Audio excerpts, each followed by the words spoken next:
The Word of God is alive and powerful, sharper than any two-edged sword, piercing even to the dividing asunder of the soul and the spirit, and of the joints and the marrow, and is a critic of the thoughts and intents of the heart. All Scripture is God-breathed and is profitable for doctrine, for reproof, for correction, for instruction in righteousness, that the man of God may be mature, thoroughly equipped unto all good works. Study to show thyself approved unto God, a workman that needeth not to be ashamed, rightly dividing the word of truth. Blessed is the man who does not walk in the counsel of the wicked, or stand in the way of sinners, or sit in the seat of mockers. But his delight is in the law of the Lord, and on his law he meditates day and night. He is like a tree planted by the streams of water, which yields its fruit in season, and whose leaf does not wither. Whatever he does prospers. Not so the wicked. They are like chaff that the wind blows away. Therefore the wicked will not stand in the judgment, nor sinners in the assembly of the righteous. For the Lord watches over the way of the righteous, but the way of the wicked will perish. Do not boast about tomorrow, for you do not know what a day may bring forth. Life is a vapor that appears for a little time and then vanishes away. Job 1:21, and said, naked came I out of my mother's womb, and naked shall I return thither. The Lord gave, and the Lord hath taken away. Blessed be the name of the Lord. Lord, make me to know my end, and what is the measure of my days. One life for Christ is all I have. One life for him so dear. One life for doing all I can with every passing year. It's not how long you live that counts, but how you live. Behold, the days come, saith the Lord God, that I shall send a famine in the land, not a famine of bread, nor a thirst for water, but of hearing the words of the Lord. He who has my word, let him speak my word faithfully. Speak, for your servant hears. The Lord on high is mightier than the mighty waves of the sea. As the heavens are higher than the earth, so are my ways higher than your ways, saith the Lord. Sa di ba kita magasugod, sa pagpadayon sa pagtuon sa pulong sa Diyos ng adlaw, kinahanglan na itong pagpandam. We have to use rebound if you are a believer. 1 John 1:9 says, if we confess our sins, God is faithful and just to forgive us our sins and to cleanse us from all unrighteousness. Mo kini ang pagi nga kita mapunan sa Espiritu Santo. We will be filled by God, the Holy Spirit. O galang kanimo higala nga wala pa'y kaluwasan, gidapit ka, awhag ka nga unta mo gamit kasi mong kaugalingong kabubuton your free will to make the decision to believe in Christ as your Lord and Savior. Tumuo ka kang Ginoong Hesus o ikaw maluwas. Musa, humani mo buhata ka na, andam na sabi ka sa pagsalmot. Nining atong Bible study through the YouTube. Therefore, sa hilom, mag-andam tas tong kaugalingon.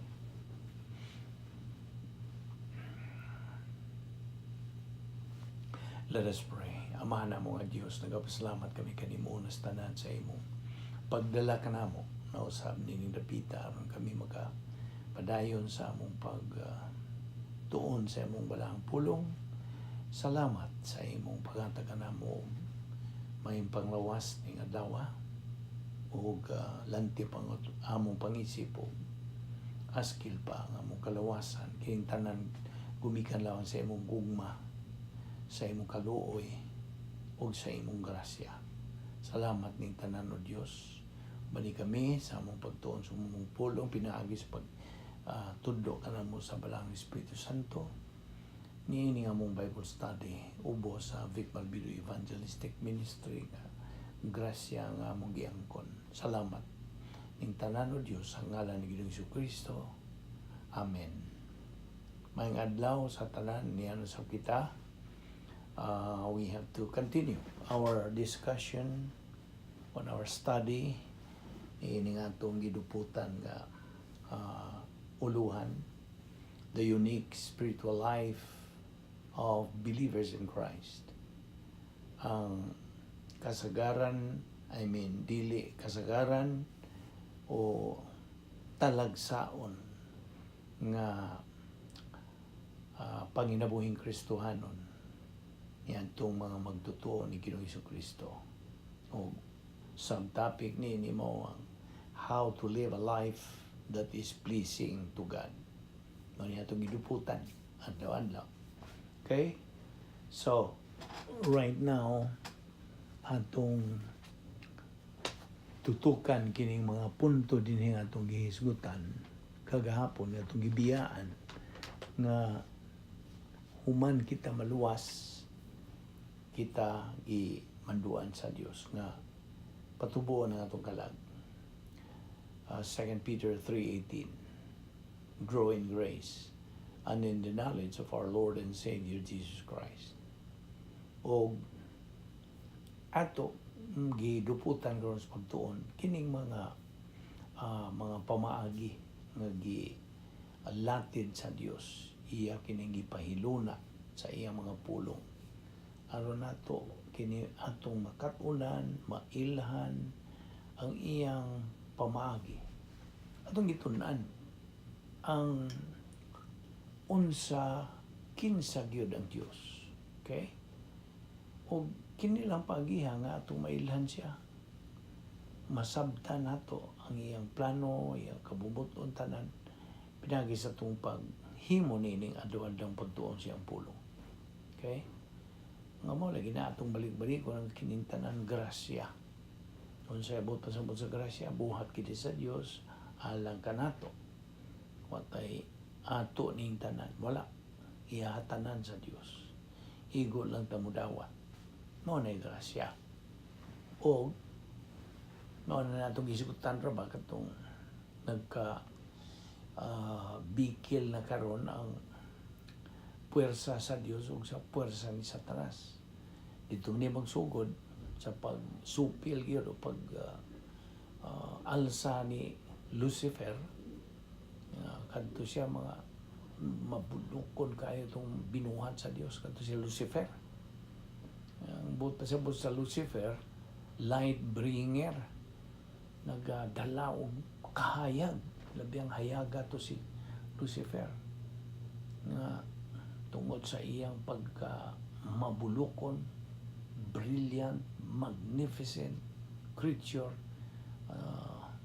that came from the hand of God. Nahimo siya ngon sa mapahitason.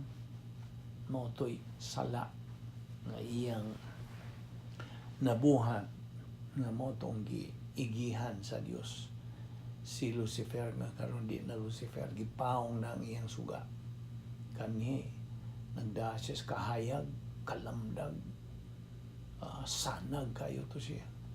Karon gipawong sa Dios, dili na siya prince of God, kahayag, kundi prince of darkness na. No na ni ang puwersa niya ang 1/3 usas tulo ka bahin nga iyang mga ginsakupan nga mga manulunda karon mga demonyo na. Satanas, demonyo iyang mga sakop, mga alalay. Mo ni kanang atong giasdang adlaw-adlaw matagutlo kay anak man ta sa Dios. Of course we are on the side of God. Yang kita sa hugpong nga iya sa Dios. O karon na ay away man naging lang itong angelic conflict. Langit nung away o ang hinagiban ni dili kay mga material o mga physical nga atong ginagamit kundi spiritual O niyang pulong sa Dios maoy galamiton sa pag-asdang sa itong kaaway ng mga espiritu man. Kasabot ka, mao na nga giduputan yun ito paghisgot kini mga pamaagi sa Dios. Unsaon nga kita magmadinaugon nining maong away nga espirituhanon. Matagutlo, nagatubang kita nini. Na mo na nga daghan ka na itong mga kaisunan ng mga Kristohanon nga tungod sa kaburong wa sila alamag kay sa may resulta nganong resulta magwa sila alamag tungod kay negatibo man lagi in the first place wa sila pagpanumbaling sa pagtuon sa pulong sa Dios. Gipauwahin na ang ilang prioridad sa pulong sa Dios. Ang grabe panguban wa gyud. Una nga they are sure casualty. Mga biktima sila sa kaaway sa Dios. Ini nga itong away nga giatubang adlaw. Una nga atong gisgutan ni kini bahin man ni sa paagi unsaon nato pag kinabuhi nga kahimutan sa Dios that is pleasing to God. O pag kinabuhi nato nining dili kasagaran nga matang sa pag kinabuhi ng espirituhanon. See? So mo ni adlaw. Hala. Ano naging lang nato sa English o spiritual momentum. O sa diha nga muhunong ta na mo na di na punta makabuylo kay momentum is pagbuylo man sa Visayan. At saan ito pagbuylo nga na hunong man. Daghang mo babag na to. So many barriers. So, mao na nga manduan ta sa Diyos nga padayon. Padayon yun. Pagsibog sa una, ayaw atras. Ayaw hunong. Wanay lugak-lugak. Okay? Padayon. Sibog. Asdang. Okay? Forward. Mabitan na nabit alawiton. Onward Christian soldier. Onward. Ayaw yung backward. O ang doctrinal nga term ni atong gisgutan nga mo backward ka mo, atras ka mo, naging anla na to reversionism. Mo reverse ba? Pareho nang magmaniho kag sakyanan. Reverse mo, atras. So ayaw yung atras. Padayon, onward, sibog sa unahan, forward. Okay? Abante, dili. Kung saan ay opposite sa abante, atras, ayaw. Ang atong kaaway mo ang pag-atras. Atong higala mo ang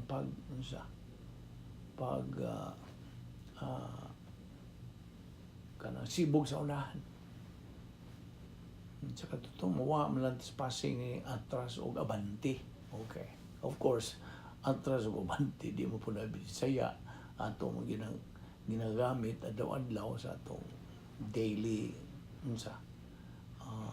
language. So mo na atong gitutukan kini mga punto labot sa atong pagkinabuhing Kristohanon.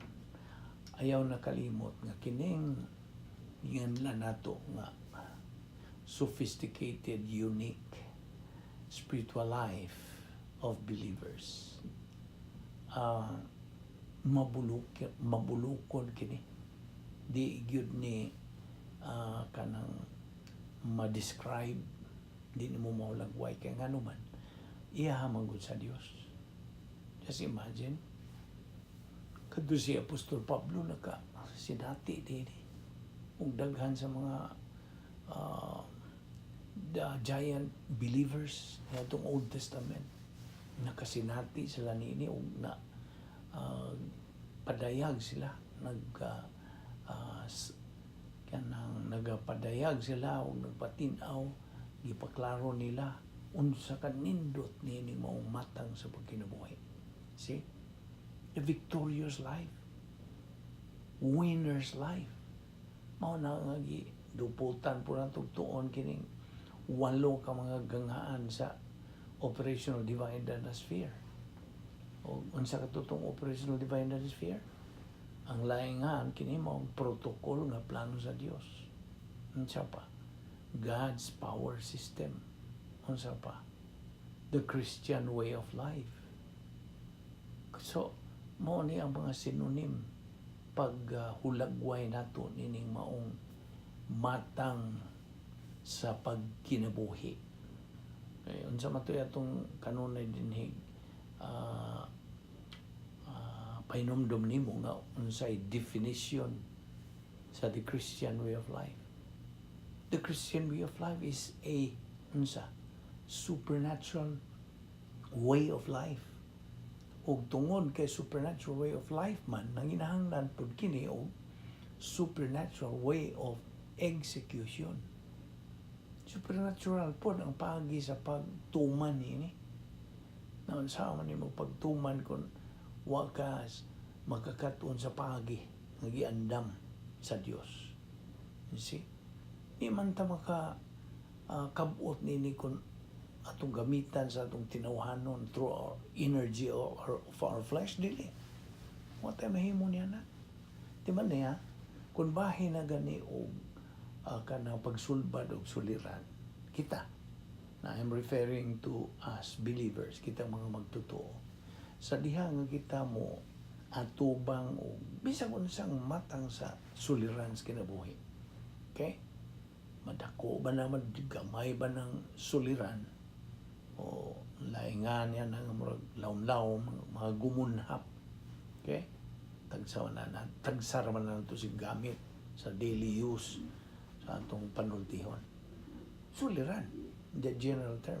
So sa diha nga kita mo atubang o mga suliran sa kinabuhi, ingon nga mga Kristohanon, as believers, di man ang prinsipyo bahin niini nga unsa to'y prinsipyo? Human solution. Solution nga to sa sa suliran. Human solution is no solution. Dili solution. Only divine solution is the real, genuine solution. Prinsipyo man na. Di ni mo matuis ng prinsipyo ha. So kung ni mo gamitan sa tinawhanong kanang pagsulban na imong suliran, failure gyud. Di man solusyon. Kasabot ka. Ang atong tinawhanong solusyon, dili solusyon. Ang iyahara sa Dios. Butong-buto ba ka niya na mo, dawat ba ka niya, imo na po na. Basta mo niya atong gipangtunan bahin sa pagatubang ng mga suliran. Of course, ang suliran di man kalikayan mamagtutuo ka man o madili magtutuo mo atubang magkag suliran. Haya magway suliran mo ambot si mong kinabuhi. Perfect ka na. O man. Itang tanan imperfect. Mga makasasang dagko ta. Mga nangad gibombardyuhan kita sa atong tulo ka mga dagkong kaway ba na nandun ka ang kalibutan, ang yawa o nga itong kinaiyang mga sasala, mga dagko ng mga kaaway na itong espirituhano na dili na kanang flesh and blood, dili. We are not struggling against flesh and blood ay bersikulo niya na kundi espirituhano ng atong mga kaaway. Nagkanaga espirituhanon mga tumagawa. Nanginahanglan og espirituhanon pong mga hinagiban. O ito. Nausaw man nimo pagsulban niya ng mga tinawhanong kasulbaran. Nga di malagi solusyon ng atong solusyon na tinawhanon. Na dako kayo ng kanang punto sa doktrina. Daghan sa mga Kristohanong di kadawat niya na. Ila na po na. Nagingon sa kong mga katigwangan o tinuyuan sa imong buot. See? So, mauna ang bililhon nining atong kinabuhing Kristohanon. Bililhon sa tubangan sa Dios. Kaya nga naman maumanggod niya nga itong kaayuhan raman nila to. These are all for our own benefit. Yung tanan nga itong ipangisugutan, alang sa atong kaayuhan. Naarapod na ni mugmudawat ka niya na magtuman ka ba mga naanda ni mo dihang mga tinuhuan ni mo unsay mong ibarugan sa kinabuhi na di man lagi solusyon ang mga tinawahanon nga mga paagis pagsulbad. Huwag yun kapuslanan. See? It's all in vain. Mo na hinungdan nga daghang mga kagulihang na ning kalibutan na. Nakita nimo? Nagkagulihang samot magpagkaon sa kalipo-lipo ng mga tao na kanang unsabay ingon ng mapanik, mga tarantar na ilabi na karong na ilang mga huhong-ihong na mga katalagman manghitabo, of course. Kana mao man ay a fact of life man na kung bahin na gani sa Dios na may iyang pahilom na gyud kay ang Dios hingpit mangustisya. You see, of course na wa matuog ang Dios kay mao bitaw ng prinsipyo na pud ni nag-ingon nga nations rise and fall because of their attitude towards Jesus Christ, towards their attitude ngadto sa Israel, see? Sa mga Hudiyo, magpasabot. Mao na, nations rise and fall because of their attitude. Depende sa ilang pagtagad. See? Kung ang imong pagtagad, kang Ginoo sa Kristo, tapaw, way bali para nimo, kay pagpanumbaling, then kini mo ay makanudnod sa atong nasod. See? For the fall of our country. Mo bitaw na nga, ikaw nga magtotoo nga nagatubo. Paminaw. Ikaw nagatubo dihas pulong sa Dios. Ginganlan ka og invisible hero. Ang laingan niya na mao ang pivot. P-I-V-O-T. Pivot. Kung sa Binisaya pa ning pivot mo nagsilbing bisagra. Kita ba kung sa bisagra kanang gunit sa imong butang tayo mong pultahan na bisagra niya na nga mo palig-on paggunit nga dili mahagba. Ikaw nga nagtubo diyas pulong sa Dios, you're growing in grace and knowledge of our Lord Jesus Christ. Igog sunod nimo niya ng 2 Peter 3:18. Ikaw mo pivot nining mong nasod. Okay? In any country or any nation, ikaw mo pivot, mo bisagra nagagunit nga dili mahagba ining maong nasod. O ang mga pivot, mga remnants ra, mga salin ra, dili daghan. Unsa may ibot pasabot ning remnants? Mga salin. Salin ra tao nang iha sa Dios. See? Kaya ang kadaghanan, bagang doon sa katawhan, waman. O may pagtagad.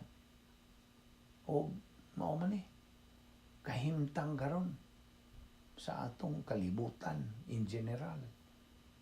Nawa na. In fact, ato ning gitun-an kaniadto may tungod dining gawas nga kining atong panahon, nganlag panahon simbahan, panahon pud ni sa apostasiya. Sa maning apostasiya? Well, apo means away from. Stasiya, standing. So kung tapuon ng duha, standing away from.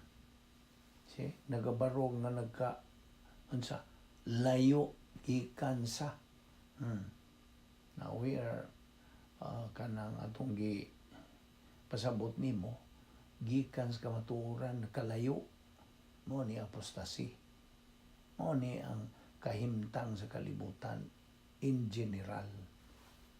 Kaya mga katauhan ng ilang attitude, ang ilang pagtagad sa kamatuoran, wala naman. Wala na. Ang uban pa, ang grabe pa. Kontraho na ganin nilang kamatuoran. Nangabali na ni kalibutan na mo nag-iingon sa kong amigo. Unsa naman niya itong kahimta, nangabali naman. Unsay maayo, dautan naman. Ug unsay dautan, maayo naman nila. Kasabot ka, unsay akong ipasabot. You know what I'm saying? Mao ni. Gumikan kini sa daghang mga influensya nga nagabombardiyo sa panguna-una sa atong mga bisan mga isig ka magtutuo. Fellow believers, wala. Mao ni ang kahimtang, tutuki na. Amguhi na. Nga kita niya magpuyo ng kalibutan na, di kita apektado, right? Gawas ko nung yung hawa ko ni kalibutan. Hawa, paghimog imong kaugalingong kalibutan. Hindi mo na imposible mo na. You see? So, mo ni pilit gitang mo unsa. Magatubang. Ini mga kaguliyang, mga nagkarambula na, nagkadaian na ni mga kagubot. Na mo bitaw na akong giingon nimo nga si Satanas o iyang mga demonyo na day and night service na ni sila. Double time na ni sila atake na itong mga Kristohano.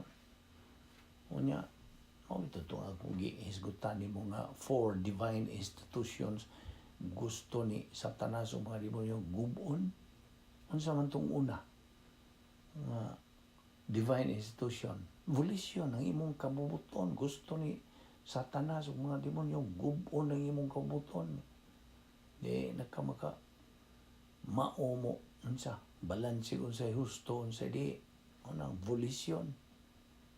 Ikaduha unsa man ang kaminyoon mao nay giduputan po ni Satanas o mga demonyo gubon.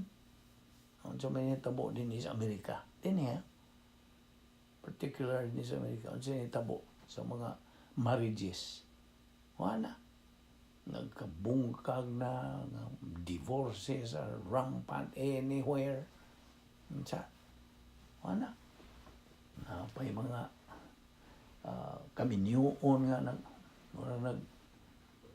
di na masabot see mao na marriage is being destroyed by Satan and his demons. Ikatulo, family. Ang mga panimalay, gusto ni Satan gubon. Wala na, nagkaguliyang na wala. Ang mga ginikanan, wala na hustong kanang amumaw, pag-disiplina sila mga anak. Mga anak po, nagkadaiya na pugasa silang, wala na tahod. Okay? Destroyed. Kining institution mo ni. Kining institution of family.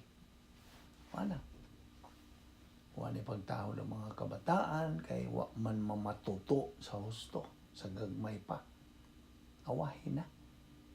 Wala ni. Kining mga bata nga himo ng mga dagkong mga adult na wala. Kanang they become kining menace rather than unsa assets. Liability na sila sa nasod, dili na assets. Unsa ikaw upat. Ikaw upat nga divine institution ang nasod. Kining nasod. Gubon ni Satanas o mga demonyo. Kining nasura mo nang isudlan ni mga pangulo hala mo kana karambula na di na sila mo ang mga katawhan wa na tahod wa na magud sila wa ma-oriented sa pagtahod og otoridad kaya sa mga otoridad sa nasod be mangutana ko nimo ang mga pangulo gusto wa na di na mo tahod sa mga pangulo, mga kadagkuan din na. Ang mga bagang doon sa katawan na. Iyahay na lang, nagkadaiya na lang. Free for all, manigingon sa akong amigo. See? Mao na nga, pamilya, nasod, mao ni kaupat nga divine institution. So, review. Ang una nga divine institution, ang imong kabubuton. Gustong gubuon ni Satanas, mga demonyo ka na imong kabubuton, nga di ka maka-unsa. Gamit niya na gusto. Ikaduha, ang kaminyoon, marriage, gubuon ni Satanas po na. Ikatulo, ang panimalay, gubuon ni Satanas ug mga demonyo. O ikaupat ang nasod. Kita ni mo? O kini-review lang gihapon ni mga basic mga gihapon na apan manungdanon ka na iwa man gud niya tagi o unsa kanang dakong pagdagad ambot pasabot there is no emphasis bisan kanin sa mga kasimbahanan karong panahon na wala ang kinaluoyan din na kasod ko sa kasimbahan kinaluoyan nga di kanang throughout the service wa gyud hisgot o Ginoong Jesucristo pagkaluoy no emphasis on salvation pagka alaot gyud in town mo na kadaghang mga kasimbahanan karon mo na giganlan og dying churches. Okay, so di man nakalikayan na may mga disturbo sa hayapan. That's part of the game. Manigingon. Apan, dupot, sige gyapon ta sa atong pag-isgot na. Nakitang mga magtotoo, we are expected by God nga kita mo subay mo sunod mo tuman sa iyang kabuton. Okay, unsaon to pagtuman sa iyang kabuton? Pagtuon sa iyang pulong. Diha lamang nato makatuni ang iyang kabubuton. Aron kita makatuman. Dili kita makatuman kung watay pagtuon. So akong hatagag emphasis gyud, dakong empasiya, dakong gibugaton ang kabililhon, kaimportante, kamanungdanon sa pulong sa Dios sa atong kinabuhi. It is our life. Inumdum ka ang prinsipyo. Balikon. Life is fabulous with doctrine. Doctrine, word of God na. But miserable without it. Kung balikon, ang kinabuhi, manindot, mabulukon, kung naa kay pulong sa Dios. Apan miserable po ka kung wa ang pulong sa Dios. So, papilion ta. Again, kung sa'y nag-una sa divine institution, volition. Ang atong kabubuton. Gamito nato na sa hustong paggamit. That is why, kung na kay pulong sa Dios, mao na imong norms and standards sa imong kinabuhi. Mao na sukdanan, sumbanan. Okay? Aron ka makaalinggat, unsay husto, unsay di. You know what I mean? So you know how to kanang classify which is right or which is wrong. Mao na norms and standards. Mao na nga gikinahanglan ang atong frame of reference sa mga gitun-an nato dinhi every now and then atong balik-balikon ng mga nangagi natong mga leksyon aron gyud unsa di na kalimtan nondong ka prinsipyo the rate of learning must exceed the rate of forgetting. So, din nilang una kita kutob at ipadayon ni Ugma. Magampot ha. Aba na mga Diyos, nagpasalamat kami kanimo sa imong pagtudlo ka na mo sa dugang pagkamatuoran. Balik kami sa pagbubuwag karong adlaw, ilikay kami sa mga kabilinggan. Salamat tining among Bible study through the YouTube ubo sa Vic Balbido Evangelistic Ministry. Panalangin kini o Diyos. Use it mightily for your kingdom. Dili kini among mga buluhaton kundili alang sa imong gangharian o Dios, alang sa imong kabulahanan. Salamat ng tanan sa ngalan ni Ginoong Kristo. Amen.